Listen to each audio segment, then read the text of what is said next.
मामा नाही जास्त कारण आमचं समस्त जाधव परिवार आहे. आमचे डॉक्टर काकाही आजकाल खेळाले वेळ नाहीये तरी सुद्धा वेळेतून वेळ काढूनच घेतला येऊन बसले. काका नाही जास्त काम दंड होतं त्यांना काय असायचं. आमच्या घरची मला म्हणायची आई आजी काका. जेव्हापासून कथा चालू झाल्या तेव्हापासून सगळ्यांना ज्ञान सांगितलं पण आम्हाला कधी कथाच ऐकायला नाही. पण या राधानगरीच्या या भव्य प्रांगणामध्ये काहीतरी माझंही पूर्वजन्मीचं पुण्य असेल. ज्या पुण्यामुळे राधानगरीच्या या भूमीमध्ये माझ्या घरातल्या आणि माझ्या गावच्या लोकांना मला कथा सांगण्याचं सौभाग्य मला प्राप्त झालं. हा माझा फार मोठा आनंद आहे मला या गोष्टीचा. मी असं म्हणत नाही की मी खूप मोठी अभ्यासक आहे. मी फार अभ्यास केला नाही. जितकं माझ्या मनाला जितकं माझ्या बुद्धीला जितकं माझ्या गुरुवरियांनी जितकं मार्गदर्शन करून मला जिथपर्यंत आणून सोडलं त्या बुद्धिमत्तेच्या अनुषंगाने तुमच्यापर्यंत मला काही शब्द पोहोचवता येतील. या अनुषंगाने तुमची मुलगी व्यासपीठावर बसून तुम्हाला कथा सांगते. तो अधिकार माझा नाही. मी व्यासपीठावर बसून सगळ्यांना कथा सांगावी तो अधिकार ती पात्रताही माझ्या अंगी नाही. पण पूर्वजन्माचं पुण्य आई वडिलांचे आशीर्वाद आणि विशेष करून ज्या नातांच्या भूमीमध्ये माझा जन्म झाला त्या नातांच्या भूमीचे संस्कार त्या संस्कारामुळे आज व्यासपीठावर बसवण्याचं सामर्थ्य मला प्राप्त करतो.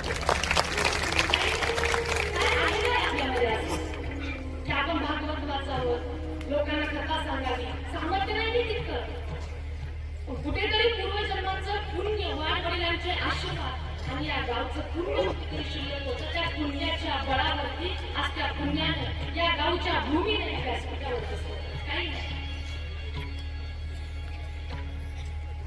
म्हणून परत एकदा सर्वांच्या अंतरंगामध्ये असणाऱ्या पंढरीशी पांडुरंग परमात्म्याला गणपती बाप्पाला गावावर दंडवत प्रणाम. आधी विषयांमध्ये वेळ नाही झाला कारण आपल्याला आज विवाह साजरा करायचा आहे.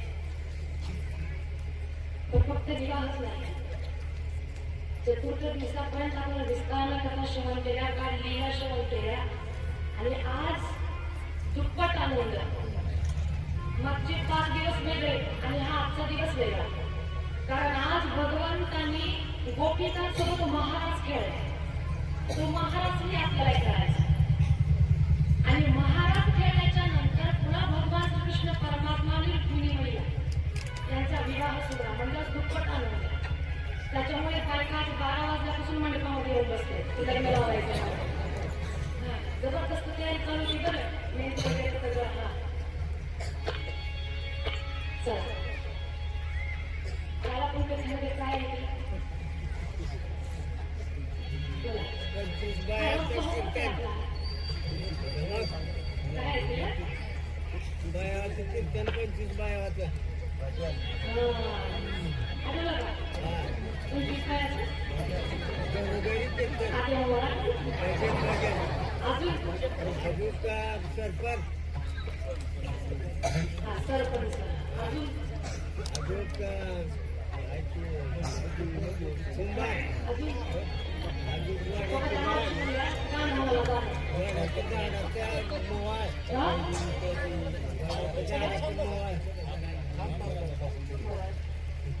अनेक लीला श्रवण केल्या अनेक लीलांचं चिंतन केलं.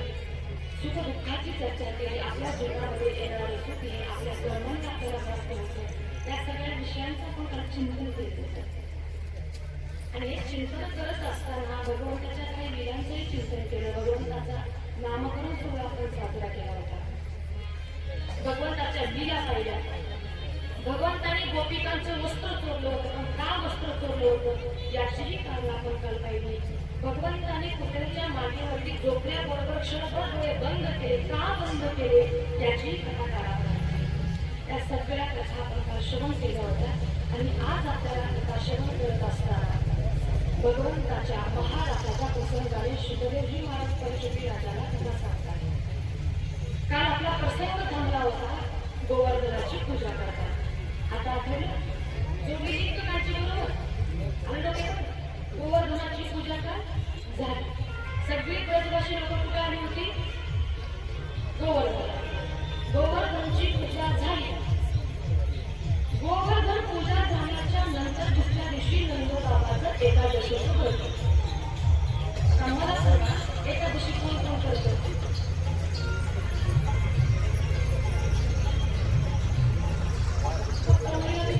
पुरुष नाही करत. मला सांगा एकादशी कशासाठी करतात? जी एकादशी करतात, एकादशी करण्याचं मूळ उद्दिष्ट नेमकं काय? कशा करेल? एकादशीच्या दिवशी, एकादश म्हणजे काय करतात? एकादशीच्या दिवशी एकाग्र चित्तानं, या एकादश इंद्रियाने, एकादशीच्या दिवशी या एकादश इंद्रियाने भगवंताची सेवा करणं म्हणजे एकादश इंद्रिय. हात असतात, डोळे असतात, कान असतात, हे समस्त इंद्रिय टाकले. एकादशीच्या दिवशी या इंद्रियाने, या सगळ्या इंद्रियाला एकादशीच्या दिवशी भगवंताच्या सेवेमध्ये ठेवणं म्हणजे एकादशीचा मूळ उद्देश आहे. केवळ फक्त उपवास धरणं, शरीराला त्रास देणं म्हणजे उपवास नाही. उपसमीपे योगाचं जीवात्मा परमात्मा उपवास इति फक्त नतो कायस्य शोषणं. शरीराला कष्ट देणं, त्रास देणं म्हणजे एकादश नाही. एकादशीच्या दिवशी या हाताने सेवा करणं, या डोळ्याने त्याचं स्वरूप पाहणं, या पायाने त्याच्या मंदिराकडे जाणं, या इंद्रियांनी एकादशीच्या दिवशी सेवा करणं म्हणजे व्यक्तीच्या जीवनातले एकादशीचं मूळ उद्दिष्ट आहे. बरं एक सांग, लोक म्हणतात उपवास केला पाहिजे, उपवास केला पाहिजे, व्रत केल्याने देव भेटतो. पण उपवासाने देव भेटतो का? बोला इकडे बोल नका तुम्ही. मला सांगा, बऱ्याच वेळेस लोक म्हणतात आम्ही उपवास करतो म्हणे, का करतात? आणि काय उपवासाने ईश्वर प्राप्त होईल, भगवत प्राप्त होईल. मग मला सांगा, उपवासाने ईश्वर प्राप्ती होते का? बोला होते का? उपवासाने भगवत प्राप्ती होते का? ज्या एकादशीचं व्रत आपण करतो किंवा कुठलेही व्रत असू द्या, आपण व्रत धरतो, व्रताने ईश्वर प्राप्त होतो का? नाही होत. मग कशाने होत? तुम्ही कितीही व्रत करा, व्रताने ईश्वर प्राप्ती नाही होत, भगवत प्राप्ती नाही होत. एक राजा आणि एक शिकारी. मला फक्त व्रताने देव प्राप्त होतो का नाही हे मला तुम्हाला दाखवून द्यायचं, फक्त मी लक्ष देऊ नका. एक राजा होता आणि एक शिकारी होता. पण तो राजा एक उपासक होता, भगवंताची सेवा करणारा होता, भजन करणारा होता. पण झालं असं, तो रोज काय करायचा, एका जंगलामध्ये जाऊन एका गुफेमध्ये ध्यान घ्यायचा, न अन्न पाणी खाता. एवढा एकाग्र चित्ताने ना अन्न खायचा, ना पाणी प्यायचा, कोणाशी बोलायचा, ध्यान लावून निमग्न, इतकं निमग्न बसायचा, इतकं निमग्न बसायचा, इतकं निमग्न बसायचा की समोरच्याला जातानाही वाटायचं की हा साधू एवढा कोणाचा ध्यान लावतो. तो राजा एका जंगलामध्ये ध्यान लावून बसायचा. 4 दिवस अन्न पाणीच नव्हतं खाल्लं. का तर फक्त ईश्वर प्राप्ती करायची. म्हणे मी 4 दिवस अन्न पाणी खाणार नाही, जोपर्यंत मला कृष्ण प्राप्ती होणार नाही तोपर्यंत मी उपवास धारण करतो. पण झालं असं, तो शिकारी होता, त्याचं काम होतं रोज हारणं मारायचा, घेऊन यायचा, खायचा, हारणं मारायचा, घेऊन यायचा, खायचा. पण या शिकाऱ्याला शिकार करत जात असताना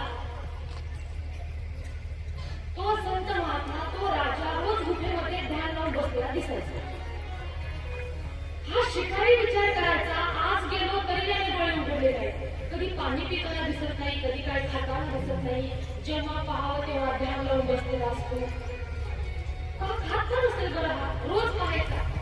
8वा दिवस आला, 8 दिवस झाले हा बाबा डोळे उघडत नाही. कारण तो गुफेमध्ये बसायचा ध्यान लावून आणि याच्या समोर हा शिकारला जायचा.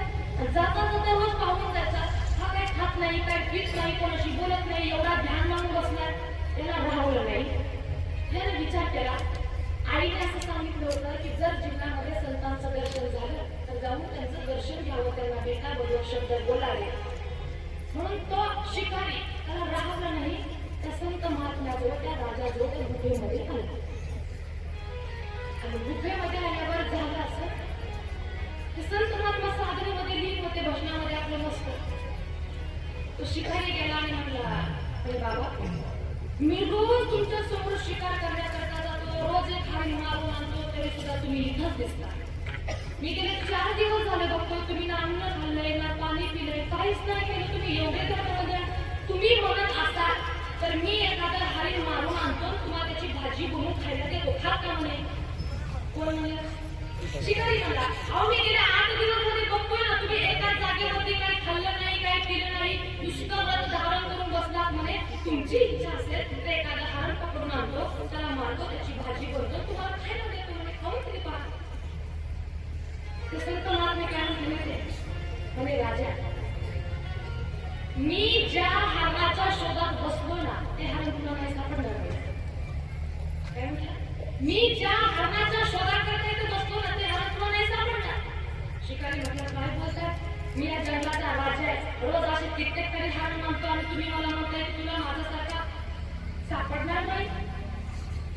असं नाही म्हणून अहो, मी कित्येक तरी हरण मारले, कित्येक तरी हरण पकडून आणले.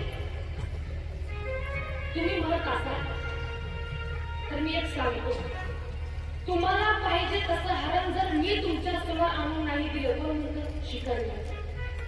तुम्हाला जसं हवंय तसं जर हरण मी तुमच्या समोर नाही आणून दिलं तर मी सुद्धा न अन्न पाणी खाता तुमच्या बाजूला ध्यान लावून व्रत धारण करून बसतो. म्हणजे कसं हरण पाहिजे सांगा. कोण म्हटलं? राजा महाराज. तो शिकारी राजा म्हटला त्या संत महात्म्याला की तुम्हाला नेमकं कसं हरण पाहिजे मला सांगा, त्या हरणाचं स्वरूप मी लिहून देतो आणि कसं हरण घेऊन देतो म्हणे.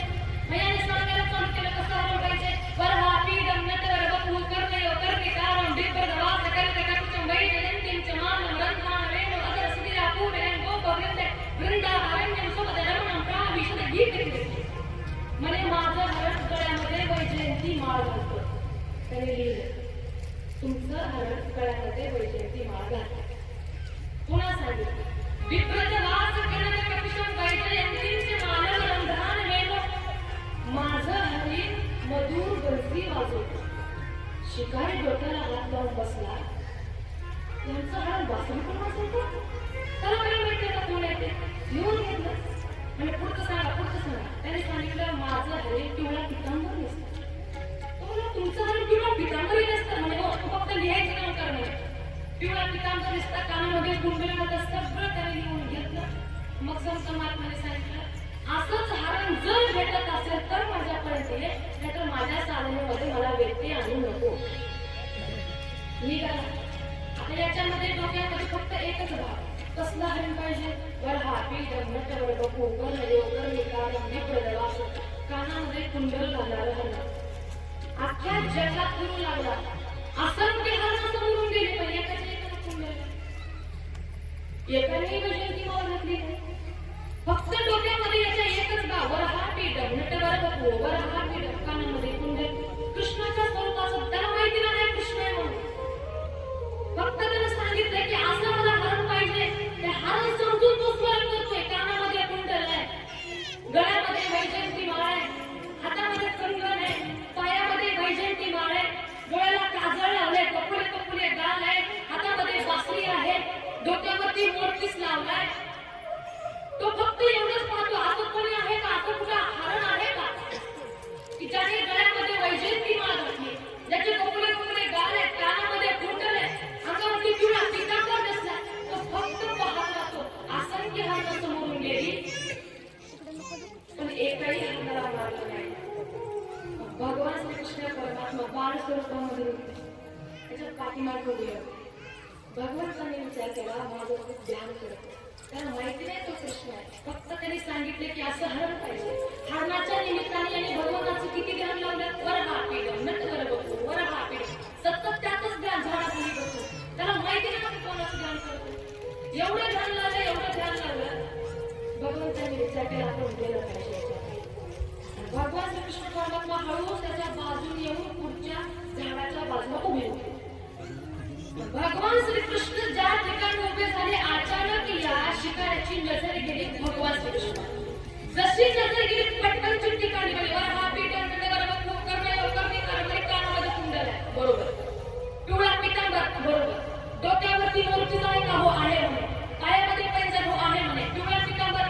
नाही 100% हेच करायचे. भगवान श्रीकृष्णाच्या पाठीमागून तो शिकारी हातामध्ये हरिण पकडायची जाळी घेतली आणि भगवान श्रीकृष्णाच्या पाठीमागे जाऊन भगवंताच्या अंगावर त्याची जाळी टाकली, भगवंताला बांधला, खांद्यावरती टाकला आणि निघाला कुठं? संत महात्म्याकडे. म्हणे ओ संत महात्मे या म्हणे बाहेर, तुमचं हरिण आले या. संत महात्मे आले, बघितलं काय बघितलं? त्याने सांगितलं हे म्हणे बघा, मी तुम्हाला म्हटलं होतं ना तुम्हाला पाणी कसा हार मागून देतो. त्या संत महात्म्याने डोळे उघडून पाहिल्याबरोबर दिसलं काय? त्या शिकाऱ्याच्या खांद्यावरती कृष्ण बासरी वाजवत बसला. सांगण्याचा मुद्दा काय? ध्यानात 4 दिवस न अन्न पाणी खाता कोण बसलं होतं कृष्णाच्या प्राप्तीकरिता? संत महात्मा. कृष्ण प्राप्ती झाली ध्यानाने. 4 दिवस अन्न नाही पाणी खाल्लं नाही, अन्नाचा घास खाल्ला नाही 4 दिवस, पण कृष्ण प्राप्ती नव्हती झाली. शिकाऱ्याने काय केलं होतं? उपवास केला. रोज हरण मारायचा, रोज हरण मारायचा. फक्त हरणाच्या निमित्ताने कृष्णाचं ध्यान लावलं होतं. बरं हा पी जन्मते बरं बघू तर कृष्ण प्राप्त. उपवासाने प्राप्त होत नाही तो, त्या फक्त ध्यानामध्ये आणावं लागतं. फक्त त्याचं स्मरण करावं लागतं, त्याचं नाव घ्यावं लागतं. काय करते शिकाऱ्याने? फक्त त्याचं नाव घेतलं. बरं हा पी जन्मते. फक्त त्याच्या स्वरूपाचं चिंतन केलं होतं. काय स्वरूपाचं चिंतन केलं होतं? कानामध्ये कुंडल आहे, किंवा पितांबर नसला. फक्त त्याच्या स्वरूपाचं ध्यान लावलं एका वृक्षाखाली. फक्त ध्यानाने कृष्ण त्याच्या खांद्यावरती येऊन बसला आणि इकडे या संतांनी 4 दिवस अन्न पाणी न खाता 4 दिवस उपवास धारण केला, तर कृष्ण प्राप्ती योगी झाली जीवनामध्ये. याचा अर्थ उपवासाने देव नाही देतात, ध्यानाने देतो. पण याच्याही पलीकडे जाऊ, आपल्यामध्ये आणि गोपिकांमध्ये एक फरक आहे. आपल्याला भगवंताला ध्यानामध्ये आणण्याकरता ध्यान लावावं लागतं. गोपिकांचं कसं नाही. गोपिकांना कृष्णाला ध्यानातून काढण्याकरता ध्यान लावावं लागतं. त्या गोपिका फरक आहे गोपिकांमधलं आपल्यामध्ये. एकदा वृंदावनामध्ये यमुना किनारी एक गोपी ध्यान लावून बसली. अशी ध्यान लावून बसली की निमग्न किनारी तिच्या देहाचं गाण नाही. नारदजी बाजूने जात होते. नारदजी बाजूला जात असताना नारदांनी विचार केला, जगाचा तो श्रीकृष्ण परमात्मा सतघन चितघन आनंदघन परमात्मा श्रीकृष्ण परमात्मा या घरावरती अवताराला आलेले, ही गोपी नेमकं यमुना किनारी बसून कोणाचं ध्यान लावले असेल? तो कृष्ण तर कधीच अवताराला आलाय, त्या घरावरती जन्माला आलेला आहे, त्याचं कार्य चालू झाले, तरी सुद्धा या गोपीने नेमका यमुना किनारी कोणाचं ध्यान लावलं असेल? नारदाला उत्कंठा वाटली. नारदजी गेले तो गोपीचं, आणि गोपीचं गेल्याबरोबर त्या गोपीने आवाज दिला, ए गोपी. गोपी ध्यानामध्ये होती. परत आवाज दिला, अगं गोपी तुझ्याशी बोलतोय. ती मुली हा बोला. म्हणे मगाचपासून पाहतो तू कोणाच तरी ध्यान लावून बसल्यावर डोळे बंद करून पद्मासन घालून कोणाचं ध्यान लावले? ती गोपी काय म्हणली? नारदा, मी कोणाचं ध्यान लावण्याकरता यमुना किनारी बसली नाहीये. मुळात तो कृष्ण मला सासू सासऱ्यांची सेवा करू देत नाही, कुठल्या कामामध्ये माझं मन लागू देत नाही, कुठं मला बाहेर जाऊ देत नाही. मुळात मी कुठल्या कृष्णाचं ध्यान करण्याकरता इथं बसली नाही, मनामध्ये असलेला कृष्णाला बाजूला काढण्याकरता यमुना किनारी ध्यान लावते. हा फरक आहे गोपिकांचा आपल्याला. त्यांना कृष्णाला बाहेर काढण्याकरता ध्यान लावावं लागतं आणि आपल्याला कृष्णाला ध्यानामध्ये आणण्याकरता ध्यान लावावं लागतं. हा फरक आहे.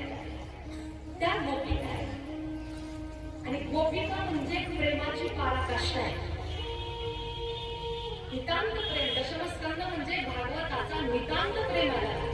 एवढं प्रेम ज्याकडे भागवताचा दशमस्कंद म्हणजे भगवंताचे हृदय म्हटलं गेलं. हृदय. कारण कबीरदासांना काही लोकांनी विचारलं, म्हणजे एवढे संत महात्मे गोपिकांचं वर्णन करतात, नेमकं प्रेम प्रेम प्रेम म्हणजे नेमकं काय असं आम्हाला सांगा. काय तुम्ही एवढी प्रेमाची व्याख्या करता? म्हणजे काय प्रेम असतं तरी काय नेमकं? कबीरजी म्हटले, जे प्रेम प्रत्येक क्षणाला वाटतं त्या प्रेमाची मी काय व्याख्या करू? मी काय बोलते? प्रति क्षण वर्धमान जे क्षणाक्षणाला वाटतं त्या प्रेमाची मी कशी काय व्याख्या करू शकतो? कोण म्हणतं? कबीरदासजी म्हणतात. पण ते संत महात्मा ऐकायला तयार नाहीत. म्हणे आम्हाला सांगा की प्रेम नेमकं काय आहे, आम्हाला तुमच्याकडूनच ऐकायचं आहे. कबीरदासजी म्हटले, नाही मी सांगू शकत नाही. काय प्रेमाची मी काय व्याख्या करू? पण एक सांगतो, तुम्ही एवढं माझ्या मागे आग्रह लावताय ना, आग्रह करताय ना, प्रेम म्हणजे काय हे जर तुम्हाला पाहायचं असेल, प्रेम म्हणजे काय हे जर तुम्हाला अनुभवायचंच असेल, एक मार्ग सांगतो, तिथं जा. प्रेम म्हणजे काय कळेल. त्यावेळेस कबीर दासजी त्या लोकांना म्हटले, कबीर कबीर क्या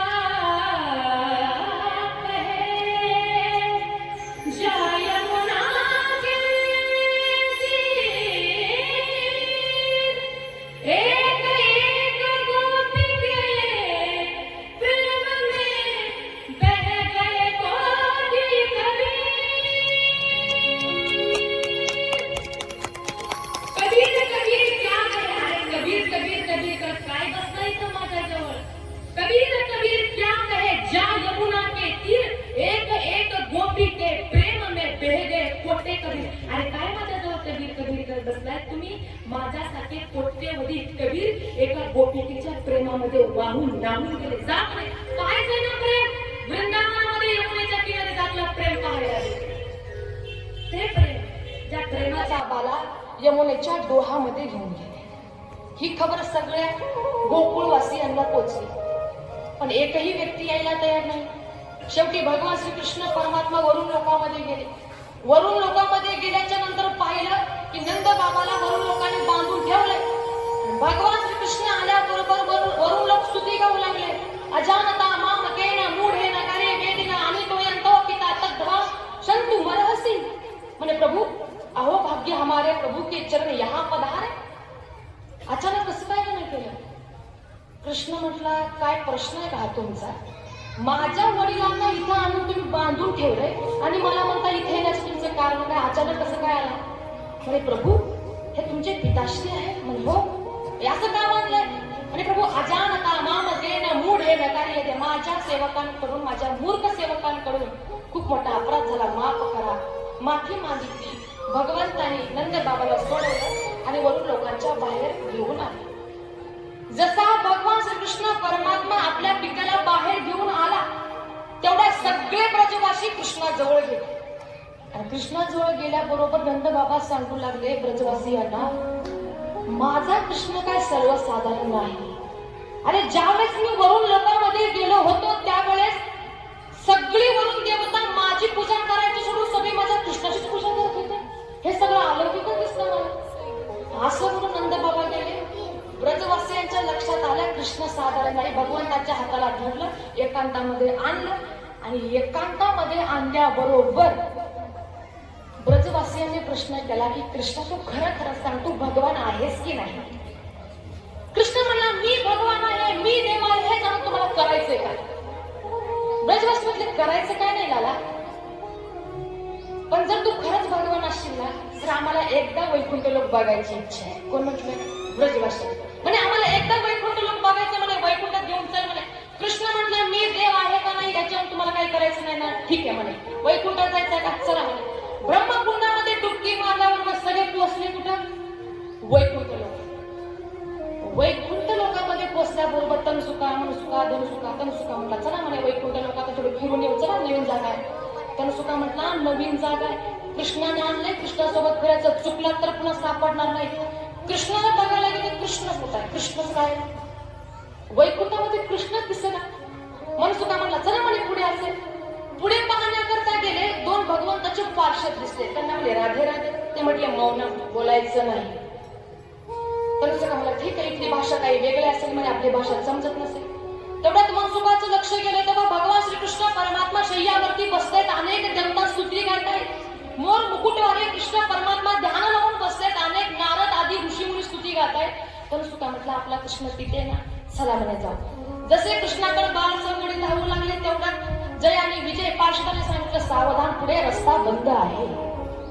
बंद आहे म्हटल्याबरोबर सगळे बालसंगडी म्हटले, ज्या वैकुंठ लोकांमध्ये आमचा कृष्ण आम्हाला भेटत नाही ते वैकुंठ लोक नको आम्हाला. ज्या वृंदावनामध्ये आमचा कृष्ण निरंतर आमच्या सोबत राहतो ते वृंदावन धामच आम्हाला ठीक आहे. नको म्हणे आम्हाला वैकुंठ लोक. ब्रह्मकुंडामध्ये परत डुबकी मारली आणि परत सगळे आपल्या वृंदावनाच्या ठिकाणी आले.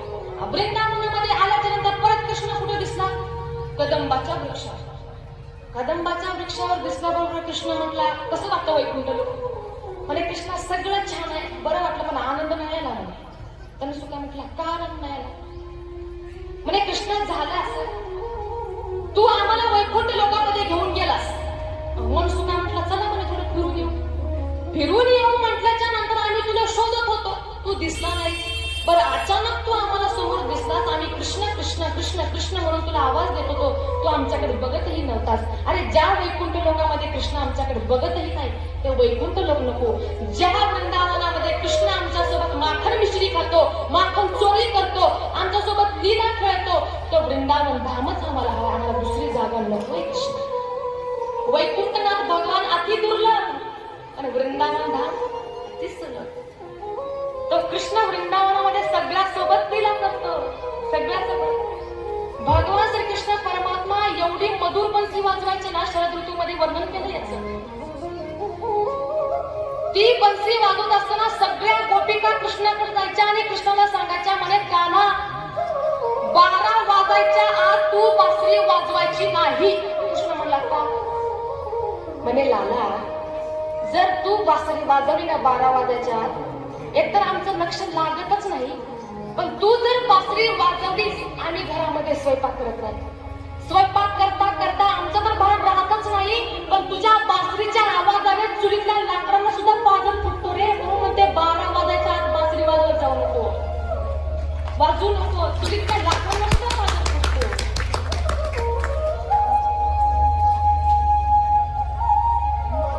त्या गोपिका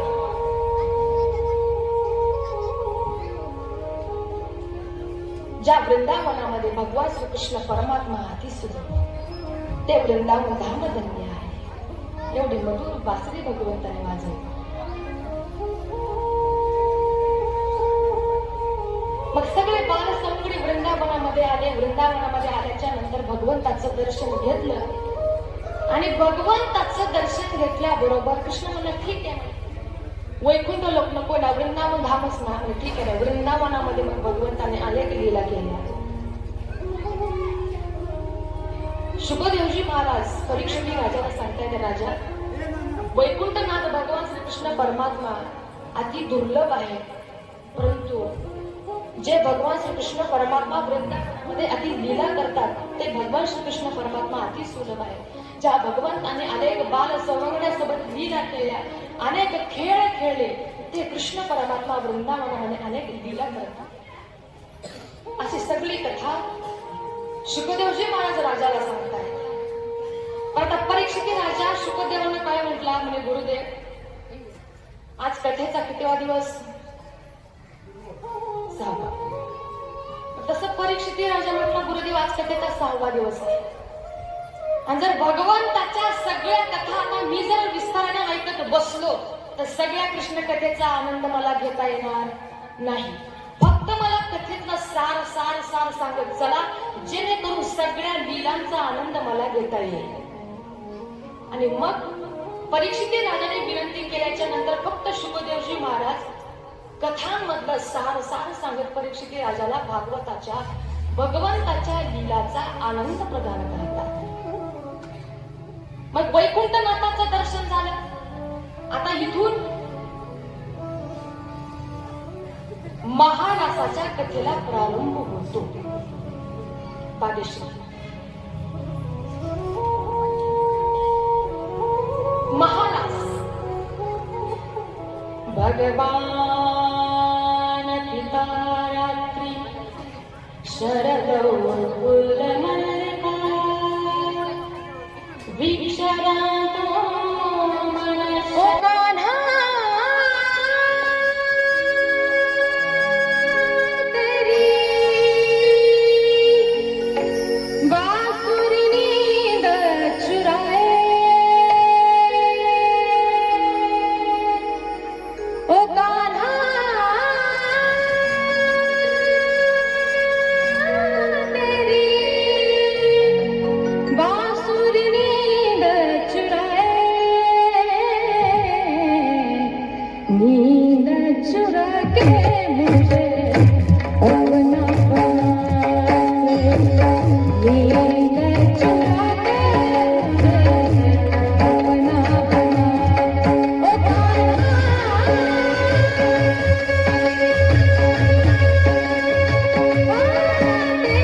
जीवात्मा आणि परमात्मा यांच्या मिलनामध्ये जे व्यवधान आहे, मन, विक्षेप आणि आवरण.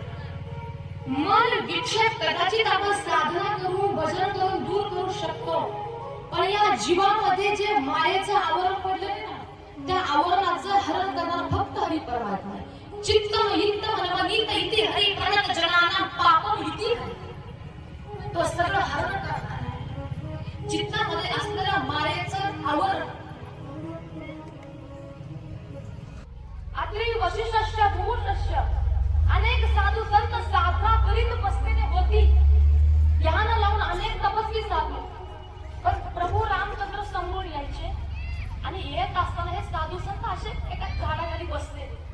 पण प्रभू रामचंद्रांचं सौंदर्य पाहून त्या साधू संतांच्या मनामध्ये हा भाव निर्माण झाला, देवा जर तुम्ही आम्हाला स्त्री बनवलं असतं, नारी बनवलं असतं, तर तुमच्यासोबत रमण विहार केला असता. राम अवतारामध्ये कृष्ण अवताराची भूमी आहे ना, तुम्हाला माझ्यासोबत रमण विहार करायचा आहे, तुमची ही इच्छा मी कृष्ण अवतारामध्ये पूर्ण करतो. ज्या वेळेस तुम्ही सगळेजण गोपिका बनले. राम अवतारातले सगळे साधू संत कृष्ण अवतारामध्ये गोपी बनून आले. गोपी स्वरूप गोपीच आहे, पण देह पुरुषाचा आहे. बघायला गोपी डोळ्याने, डोळ्याला दिसायला स्वरूप एका गोपिकेच आहे, पण तिचा देह पुरुषाचा आहे. त्या गोपिकांनी महाराज केला, एवढा सुंदर महाराज. कारण त्या संतांना वचन दिलं होतं राम अवतारामध्ये की तुमची मनोकामना शरद ऋतूच्या नक्की पूर्ण होईल. कारण महाराज म्हणजे सर्वसाधारण नाहीये. अनेक साधू संत गोपिकाचा अवतार धारण करून ते महाराज खेळण्याकरिता आले होते. कारण महाराजामध्ये देहाधिक संबंध नाही, परमात्मा मिलन म्हणजे महाराज सांगितला गेला. शुद्ध जीवाचा भगवंता सोबतचा विलास मिलन म्हणजे महाराज भागवताने सांगितलं गेलं. शरद ऋतूचं वर्णन करताना भागवत असं सांगतं, शरद उदाशय साधू जातसे. शरद ऋतूचा एवढा सुंदर वातावरण, त्या शरद ऋतूमध्ये भगवंतांनी कामदेवाचा अहंकार तोडायचं कारण का बनवलं? कारण कामदेवाने अनेक साधू संतांवरती विजय प्राप्त केला होता. ब्रह्म आदी जय संगुणादर्प कंदर्प दर्पः, ब्रह्मादिक आदी ऋषी मुनीवरती त्यांनी विजय प्राप्त केला होता. मग ब्रह्मादी नारद अशा ऋषी मुनीवर त्यांनी विजय प्राप्त केला असेल, मग त्याला अहंकार येणं स्वाभाविक आहे. भगवंतांनी कामदेवाला आवाहन केलं, आतापर्यंत विश्वमित्र पाराशर प्रगत जन्म वर्णासना विश्वमित्र पाराशर आदी ऋषींना तू विचलित केलंस, पण मी कृष्ण सध्या एस के कोण आठवणीमध्ये तिने तो शोधला केला. धावत धावत धावत धावत भगवंता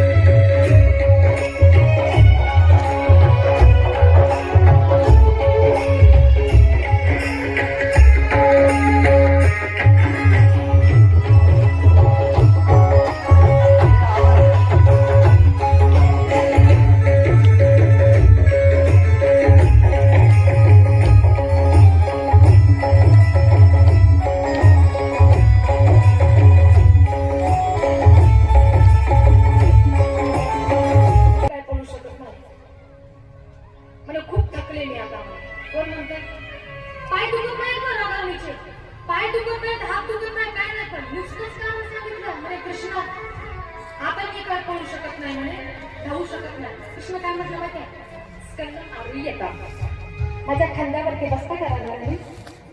कोण म्हणलं? कन्हैया म्हणतो, राधाराणी तुमचे पाय दुखतात का? माझ्या खांद्यावरती बसा नाही. राधाराणी काय म्हटली माहिती? कृष्ण म्हणला कुठे जायचं? चला म्हणे बसा. राधाराणी म्हटली, जिथं तुमचं मन आहे ना तिथं मला घेऊन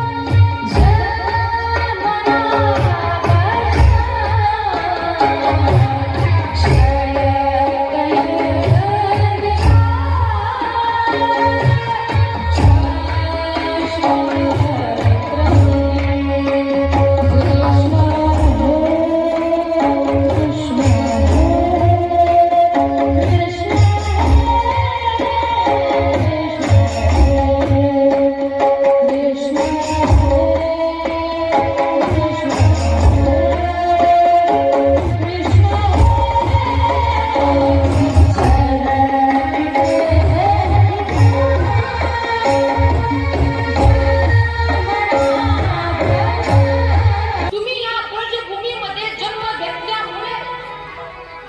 भूमीला अधिक धन्यता प्राप्त अनेक धन्यता प्राप्त झाली. जय तिथे अधिक धन्यता प्राप्त झाली. जय तिथे अधिकम जन्म ना ब्रज शरत इंदिरा शश्वदत्त. गोपिकांनी विरहामध्ये गीत गायले, पण तरी सुद्धा भगवान श्री कृष्ण परमात्मा गोपिकांच्या मध्यामध्ये प्रगट नाही झाले. गोपी गीत गायलं, पण गायल्याच्या नंतरही कृष्ण परमात्मा आले नाही. शेवटी गोपिका रडू लागल्या. इति गोप्य प्रगायन्ते प्रलपन्तस्य चित्रधा रुरुदु सुस्वरम राजन कृष्ण दर्शन लालसा. संसारासाठी रडणारे खूप आहे, मुलाबाळांसाठी रडणारे खूप आहे, पण देवासाठी रडणाऱ्या फक्त गोपिका आहेत. इति गोप्य प्रगायन्ते प्रलपन्तस्य चित्रधा रुरुदु सुस्वरम राजन कृष्ण दर्शन लालसा. भगवंताच्या लालसेने रडणाऱ्या फक्त गोपिका होत्या. ज्यावेळेस गोपिका रडू लागल्या त्यावेळेस भगवंताला राहलं नाही. भगवान श्री कृष्ण परमात्मा सगळ्या गोपींच्या मध्यामध्ये प्रकट झाले. पण वास्तविक गोष्ट अशी आहे, भागवत म्हणता भगवान श्री कृष्ण परमात्मा कुठेही गेले नव्हते. तासा महावीर भूत चोरीसमय मानव ठाम मुझ. भगवान श्री कृष्ण परमात्मा तिथंच त्या गोपिकांमध्ये एका गोपीची ओढणी घेऊन गोपी म्हणून तिथे लपले होते. तासा महावीर भूत छोरी म्हणून कृष्ण परमात्मा त्या गोपिकांच्या मध्यामध्ये लपले.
भागवतातलं युगल गीत, 2 गीतांचं चिंतन पाहिलं आपण. एक वेणुगीत, एक गोपी गीत आणि तिसरं गीत आहे युगल गीत. युगल गीत म्हणजे ध्यान लीला, गोपी गीत म्हणजे प्रेम लीला.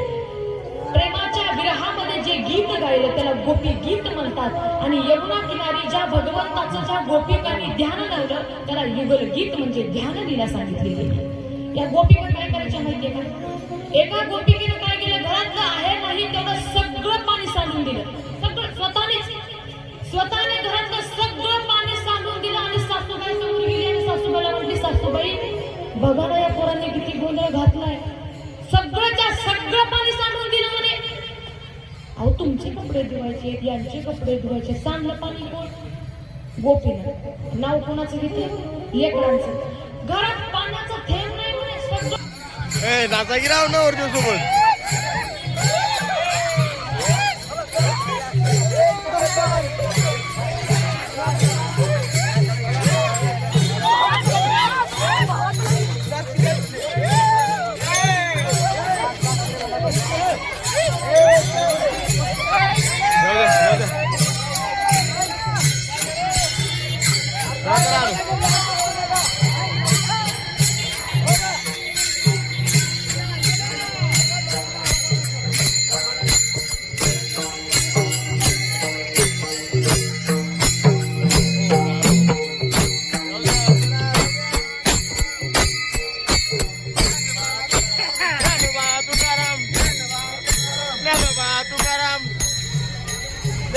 तुकाराम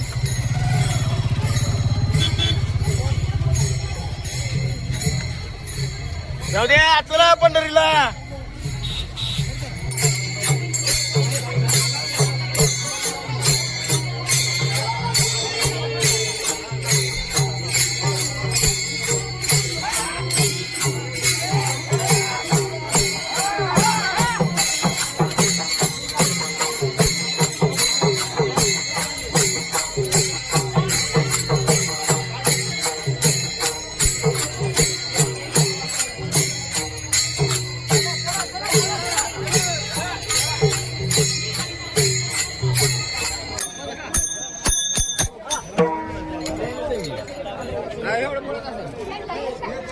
तुम्ही काय म्हणा, एक टाइमला तुम्ही जोर म्हणताल पुन्हा बरं का करून दाखवलाच म्हणून.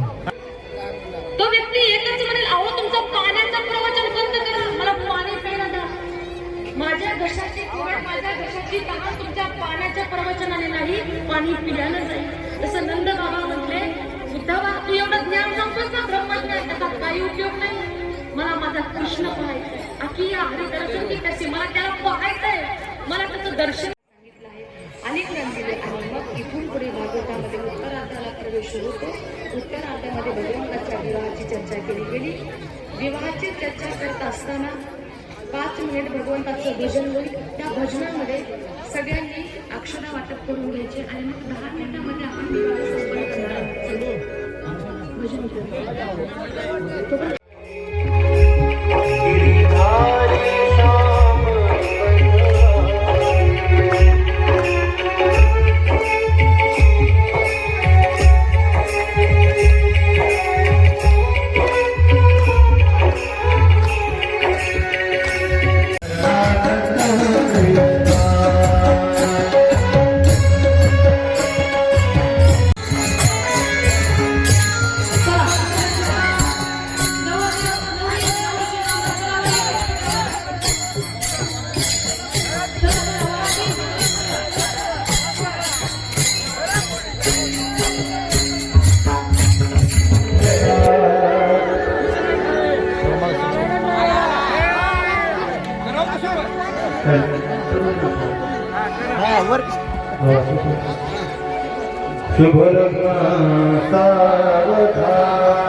तो घेऊन जायचा. उद्याची सूचना महत्वाची आहे. इकडे लक्ष द्या. 2 मिनिटात तुम्ही कार्यकर्ते गोंधळ करू नका. 10 वाजता त्याला सुरू होतो.